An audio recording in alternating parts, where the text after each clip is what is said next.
श्रीगणेशाय नमः। वागर्थाविव सम्पृक्तौ वागर्थप्रतिपत्तये जगतः पितरौ वन्दे पार्वती परमेश्वरौ। श्रीमद्भागवत महापुराण नवम स्कंध 8वां अध्याय सगर चरित्र। ओम श्री शुक उवाच। हरितो रोहितसुतश्चम्पस्तस्मात् विनिर्मिता चम्पापुरी सुदेवोतो विजयो यस्य चात्मजः। भरुकस्तत्सुतस्तस्मात् वृकस्तस्यापि बाहुकः शौरिभिर्हितभूराजा सभार्यो वनमाविशत्। श्री सुखदेव जी कहते हैं, रोहित का पुत्र था हरित, हरित से चंप हुआ, उसी ने चंपापुरी बसाई थी।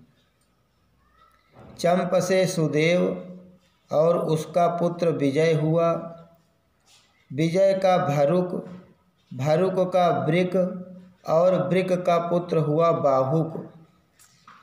शत्रुओं ने बाहुक से राज्य छीन लिया।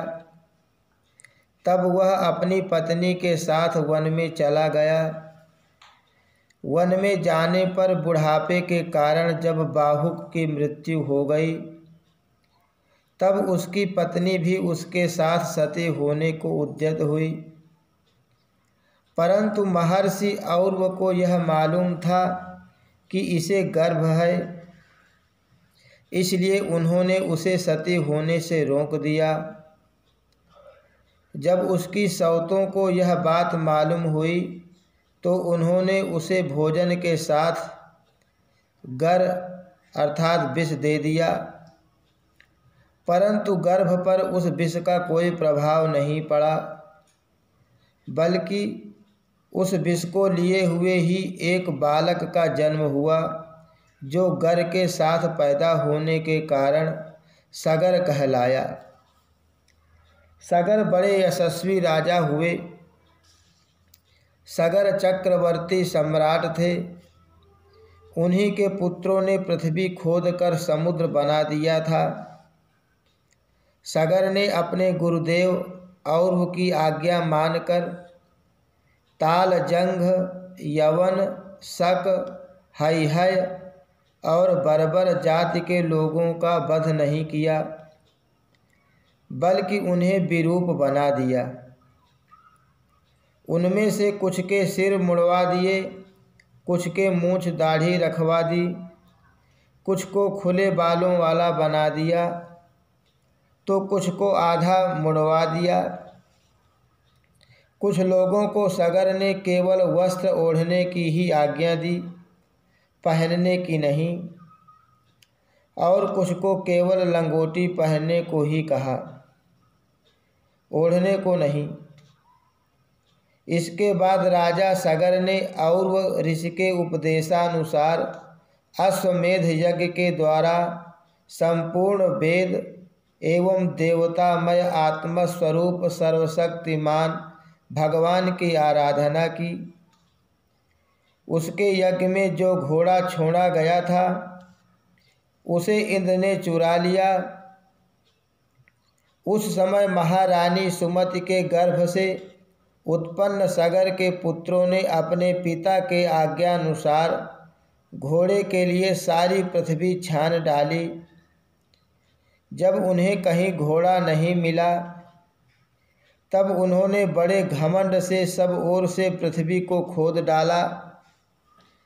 खोदते खोदते उन्हें पूर्व और उत्तर के कोने पर कपिल मुनि के पास अपना घोड़ा दिखाई दिया। घोड़े को देखकर वे 60,000 राजकुमार शस्त्र उठाकर यह कहते हुए उनकी ओर दौड़ पड़े कि यही हमारे घोड़े को चुराने वाला चोर है। देखो तो सही, इसने इस समय कैसे आंखें मूंद रखी है? यह पापी है, इसको मार डालो, मार डालो। उसी समय कपिल मुनि ने अपने पलकें खोली। इंद्र ने राजकुमारों की बुद्धि हर ली थी। इसी से उन्होंने कपिल मुनि जैसे महापुरुष का तिरस्कार किया।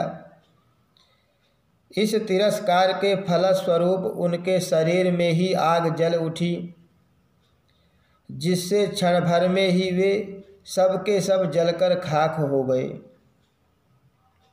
परीक्षित, सगर के लड़के कपिल मुनि के क्रोध से जल गए, ऐसा कहना उचित नहीं है। वे तो शुद्ध सत्व गुण के परम आश्रय है। उनका शरीर तो जगत को पवित्र करता रहता है। उनमें भला क्रोध रूप तमोगुण की संभावना कैसे की जा सकती है?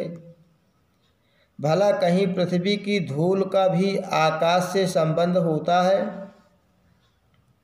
यह संसार सागर एक मृत्युमय पथ है। इसके पार जाना अत्यंत कठिन है। परंतु कपिल मुनि ने इस जगत में सांख्य शास्त्र की एक ऐसी दृढ़ नाव बना दी है, जिससे मुक्ति की इच्छा रखने वाला कोई भी व्यक्ति उस समुद्र के पार जा सकता है। केवल परम ज्ञानी ही नहीं, स्वयं परमात्मा है। उनमें भला यह शत्रु है और यह मित्र, इस प्रकार की भेद बुद्धि कैसे हो सकती है? सगर की दूसरी पत्नी का नाम था केशिनी। उसके गर्भ से उन्हें असमंजस नाम का पुत्र हुआ था। असमंजस के पुत्र का नाम था अंशुमान। वह अपने दादा सगर की आज्ञाओं के पालन तथा उन्हीं की सेवा में लगा रहता। असमंजस पहले जन्म में योगी थे। संग के कारण वे योग से विचलित हो गए थे, परंतु अब भी उन्हें अपने पूर्व जन्म का स्मरण बना हुआ था। इसलिए वे ऐसे काम किया करते थे जिनसे भाई बंधु उन्हें प्रिय नहीं समझे। वे कभी कभी तो अत्यंत निंदित कर्म कर बैठते और अपने को पागल सा दिखलाते। यहाँ तक कि खेलते हुए बच्चों को सरयू में डाल देते। इस प्रकार उन्होंने लोगों को उद्विग्न कर दिया था। अंत में उनकी ऐसी करतूत देखकर पिता ने पुत्र स्नेह को तिलांजलि दे दी और उन्हें त्याग दिया।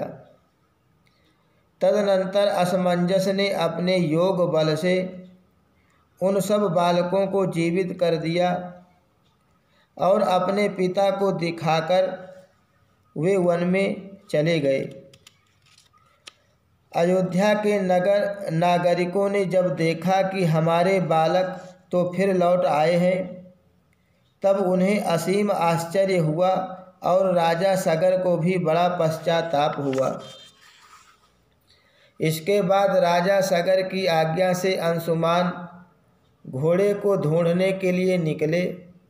उन्होंने अपने चाचाओं के द्वारा खोदे हुए समुद्र के किनारे किनारे चलकर उनके शरीर के भस्म के पास ही घोड़े को देखा। वहीं भगवान के अवतार कपिल मुनि बैठे हुए थे। उनको देखकर उदार हृदय अंशुमान ने उनके चरणों में प्रणाम किया और हाथ जोड़कर एकाग्र मन से उनकी स्तुति की। अंशुमान ने कहा, भगवान, आप अजन्मा ब्रह्मा जी से भी परे हैं, इसीलिए वे आपको प्रत्यक्ष नहीं देख पाते। देखने की बात तो अलग रही, वे समाधि करते करते एवं युक्ति लड़ाते लड़ाते हार गए, किंतु आज तक आपको समझ भी नहीं पाए। हम लोग तो उनके मन, शरीर और बुद्धि से होने वाली सृष्टि के द्वारा बने हुए अज्ञानी जीव हैं, तब भला हम आपको कैसे समझ सकते हैं? संसार के शरीरधारी सत्वगुण, रजोगुण या तमोगुण प्रधान है।